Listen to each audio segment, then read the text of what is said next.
২৬শে জুন আসানসোলের পার্শ্বনাথা ফিনিশিং স্কুলে এক সংক্ষিপ্ত মিলন উৎসবের প্রেস কনফারেন্সের আয়োজন করা হয়।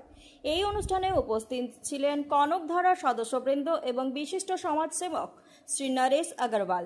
এই মিলন উৎসবে ছিল ১০ম I glam face of Bengal প্রতিযোগিতার পার্শ্বনাথ ছাত্রছাত্রীদের সাফল্য উদযাপনের উপলক্ষ। অনুষ্ঠানের বিজয়ী প্রতিযোগীরা পূর্ণ সাজে মুকুট সাজ এবং ট্রফি নিয়ে অংশ নেয়। এবছর পার্শ্বনার ৫ জন শিক্ষার্থী শীর্ষস্থান লাভ করেন, যার মধ্যে ২টি বিভাগে প্রথম স্থান, একটিতে দ্বিতীয় স্থান এবং ২টি রানার আপ সম্মাননা রয়েছে। এছাড়াও অন্যান্য প্রতিযোগীদের বিভিন্ন উপাধিতে সম্মানিত করা হয়। এই সাফল্যের পেছনে রয়েছে পার্সোনা, আসানসোল ও কলকাতা গ্রুমদের নিখুঁত প্রশিক্ষণ এবং কারিগরি প্রস্তুতি। ফলাফল ছিল অত্যন্ত স্পষ্ট। অনেক প্রতিযোগী প্রতিযোগিতায় গুরুত্বপূর্ণ পুরস্কার ও মর্যাদাপূর্ণ স্থান দখল করেন। পার্সোনা ইনস্টিটিউটের প্রধান মোহর রাজ সকল অতিথি ও ছাত্রছাত্রীদের আন্তরিক ধন্যবাদ জানান।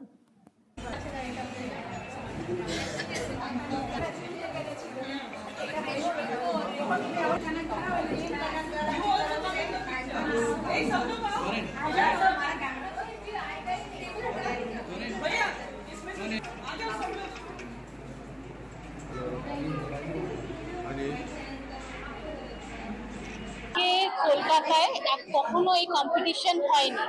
ফার্স্ট আমরা এখানে শুরু করলাম পেজেন্ট, তারপর এবারে কলকাতা এই আসানসোলে যে স্টুডেন্টরা ছিল আমার ইনস্টিটিউটের, তারা সবাই কলকাতার লেভেলে গেছিল।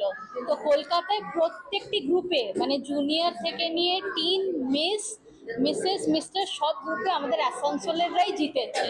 তার জন্য এটা আমার জন্য, আসানসোলের জন্য খুব প্রাউড। আমরা কেক কেটে তারপর আমার কনকধারার মেম্বার আর বাকি সবাই মিলে আমরা সেলিব্রেট করছি। আমার এখান থেকে 16 জন গেছিল। প্রত্যেকটি গ্রুপে তো সবাই উইন করেছে, আর যারা উইন করেওনি তারা খুব ভালো ভালো টাইটেলস পেয়েছে, আর টপ 5-এও সবাই গেছে।